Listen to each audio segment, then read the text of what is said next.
ഇപ്പോൾ ഇസ്രായേലിനെ ഇറാൻ ആക്രമിച്ചില്ലേ, അതുകൊണ്ട് ഇത് അറബ് രാജ്യങ്ങൾക്കൊന്നും ചെയ്യാൻ പറ്റാത്തൊരു കാര്യമല്ലേ? അവിടെയും നമ്മൾ വിവേകത്തോടു കൂടെയാണ് കാര്യം മനസ്സിലാക്കേണ്ടത്. ഇറാൻ എപ്പോഴാണ് ഇസ്രായേലിനെ ആക്രമിച്ചത്? എപ്പോഴാണ് ആക്രമിച്ചത്? ഫലസ്തീൻ്റെ വിഷയത്തിലാണോ ആക്രമിച്ചത്?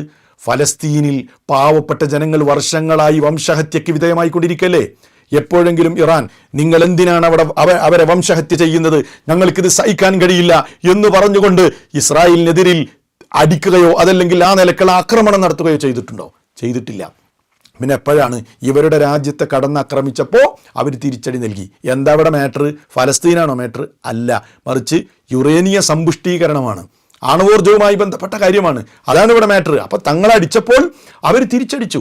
എന്നിട്ട് അത് ഞങ്ങൾ മുസ്ലിമീങ്ങളുടെ സംരക്ഷകരാണെന്ന പ്രചാരണം ലോകത്ത് പലരും നടത്തിക്കൊണ്ടിരിക്കുകയാണ്.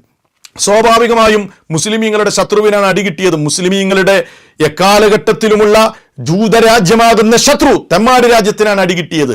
സംശയമല്ല, മുസ്ലിമീങ്ങൾക്കൊക്കെ അതിൽ സന്തോഷം ഉണ്ടാവും, യാതൊരു സംശയവും അതിലില്ല.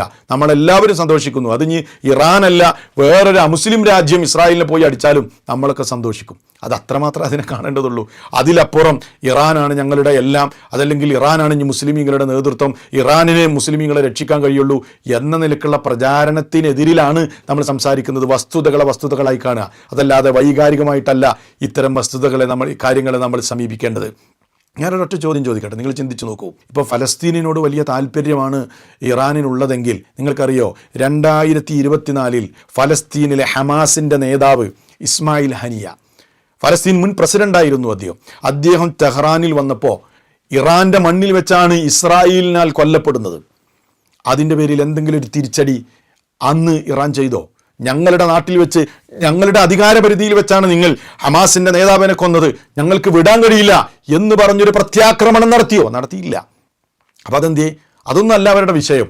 ഇവരെ ആക്രമിച്ചപ്പോൾ തിരിച്ചാക്രമിച്ചു. ശരി, അത് ഇസ്രായേലിന് നല്ല ഒരു കിട്ടൽ കിട്ടി, അത് നമുക്ക് സന്തോഷം ഉണ്ടാക്കുന്ന ഒരു കാര്യം തന്നെയാണ്. പക്ഷേ അത് അപ്പുറം ആ ഒരു സംഗതികൾ മനസ്സിലാക്കുന്നതിൽ അപ്പുറത്തേക്ക് നമ്മൾ കടന്നുപോയി ഇത് പറയുന്നവരെ ജൂതന്മാരായി ചിത്രീകരിക്കുന്ന ഒരവസ്ഥയിലേക്ക് ഒരിക്കലും നമ്മൾ മാറരുത്.